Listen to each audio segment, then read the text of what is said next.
c'est le monde de la connaissance. Oh, je vais entendre quelqu'un dire Amen aujourd'hui. Dis encore plus fort Amen.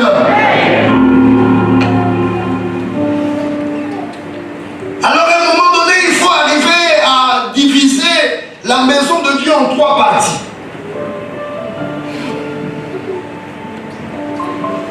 La première partie, c'est la partie de ceux-là qui arrivent, qui sont des bébés spirituels, qu'on doit amener dans la chambre de la délivrance, prier pour eux pour chasser les démons, et leur donner le lait, les abaisser de l'évangile.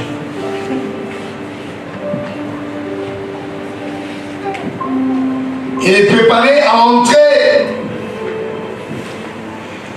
dans le lieu saint de l'Éternel. La deuxième partie, c'est cette partie-là de ceux-là qui veulent croître avec le Seigneur. Oh, il y a des gens qui ne viennent à l'église que pour leurs problèmes. Lui, il est venu parce qu'il dort mal. Il est venu pour qu'il soit délivré, qu'il dorme bien.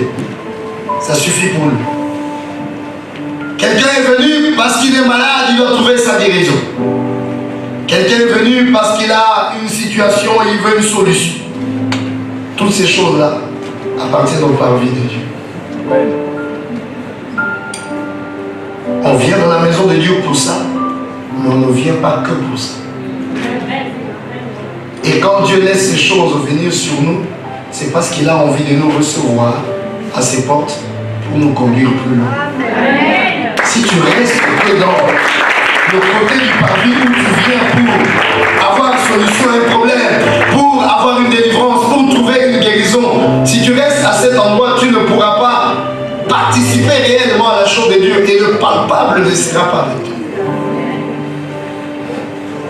Mais après, l'Éternel veut conduire la deuxième partie. C'est ceux-là qui veulent croître avec le Seigneur. C'est ceux-là qui reçoivent réellement la parole de Dieu, qui se forment, qui se stabilisent dans la maison de Dieu.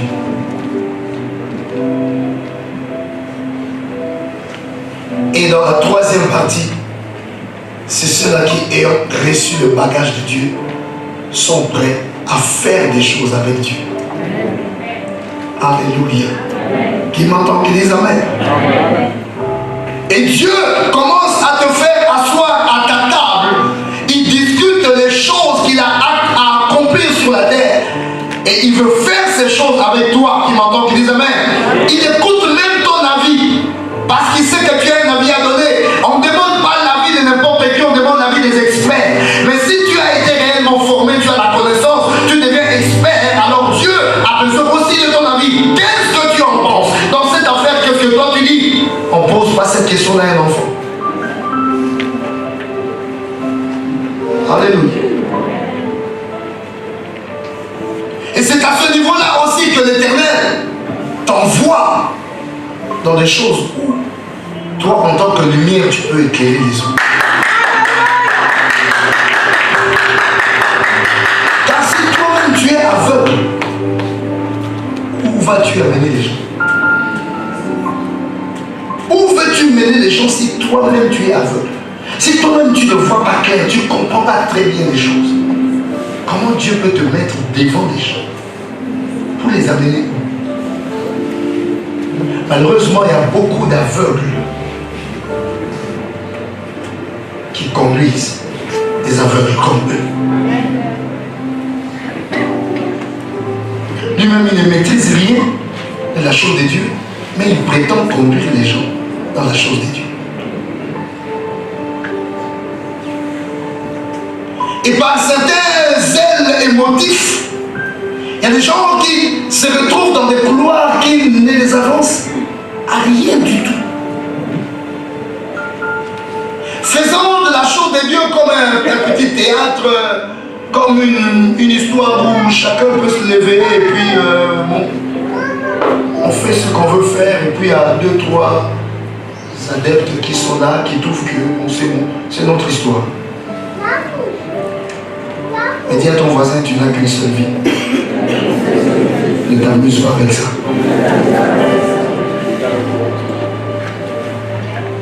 vie que tu es là, elle est unique. La vie que tu as là jour après jour, l'âge avance. La vie que tu as là jour après jour, les opportunités de ce que tu dois faire sont en train de diminuer. Jour après jour, tu tends vers les moments de ton rapport, de ton bilan. Jour après jour, tu tends vers ta retraite. Alors, gaspiller une journée, c'est très grave. Qui m'entend, qui dit Amen. Ne gaspille pas ta vie. Et que cette année, mon frère, ma soeur, ne soit pas du tout une année de gaspillage pour toi. Essaye d'être un peu stable. Essaye de te poser les vraies questions. Essaye de t'asseoir. Essaye d'appeler Dieu là où il t'a mis. Discute avec Dieu sur des choses claires et nettes. Et organise ta vie désormais pour vivre des choses palpables avec lui. Je veux entendre quelqu'un dire Amen aujourd'hui. Acclame très fort l'Éternel. Discerne à partir d'aujourd'hui, tu es dans quelle partie de la maison de Dieu. Si tu es encore dans le parvis, viens te mettre à genoux et demande ta délivrance. Si tu n'es plus dans les parvis, laisse d'abord cette affaire de délivrance former ton être avec la connaissance. Et si tu n'es plus à ce niveau-là, que Dieu veut commencer à travailler avec toi, prends tes mains et commence à servir l'Éternel. Les œuvres que tu accompliras avec l'Éternel seront les portes de ta bénédiction. Car Dieu donne à chacun de nous selon la partie dans laquelle tu te trouves. Il donne un miracle cadeau à celui qui est au parvis. Et celui qui n'est plus au parvis, il ne reçoit plus le miracle cadeau. Il reçoit un miracle de participation. Oui. Où lui-même doit s'impliquer. Dans la prière, dans les jeûnes, dans la connaissance, dans la méditation, dans l'action. Et c'est dans ce que tu es en train de faire que l'Éternel commence à te bénir. Et il donne un autre type de miracle à ceux qui sont dans la troisième partie. C'est leur zèle dans le service de Dieu qui ouvre les portes de leur bénédiction. Sois béni. Là où moi je suis mes bien-aimés, ce ne sont pas mes jeûnes et prières qui peuvent bénir ma vie. Alléluia. Qui m'entend, qui dit Amen. Amen. Dieu me réveille des fois de mes prières où je vais me mettre à genoux, il me dit lève-toi. Ne prie pas. Quand je vais me mettre dans des élans de vouloir prier pour mes problèmes. Parce que j'ai une autre loi avec lui. La loi de l'exaucement de ma vie, ce n'est pas de prier pour mes problèmes. C'est de prier pour tes problèmes. Quand moi je prie pour tes problèmes, Dieu lui s'occupe de mes problèmes. Ça c'est ma loi. Je suis dans la troisième partie. C'est mon service qui assure mes bénédictions et des solutions à mes problèmes. C'est parce que je prends à cœur le service de Dieu que je viens, je prends mon micro, pas pour blaser les gens, mais pour faire un travail sérieux, que Dieu compte ce que je suis en train de faire pour me bénir. Amen. Mais je peux laisser ce micro et dire, moi j'ai un problème. Je ne viendrai pas à la maison de Dieu. Aujourd'hui, moi je ne pêche pas, j'ai quelque chose que je dois résoudre. Là où j'irai, en train de courir pour chercher des solutions à mes problèmes, je ne les trouverai pas. Je crierai à Dieu, Dieu, Seigneur, regarde ce qui se passe pour moi. Je veux te voir agir ici. Dieu va me dire, laisse ce que tu es en train de suivre, va prêcher ma parole et moi je m'occuperai de cette histoire.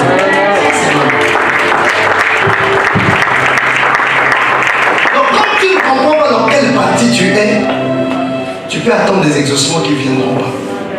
Parce que tu appliques la méthode des gens du parvis où Dieu ne te compte plus dans les parvis.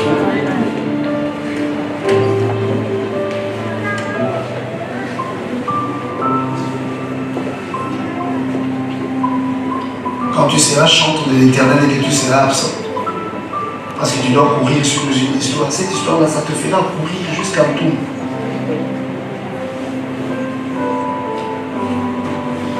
Souvenez-vous de ce Dieu qui dit, à Saül,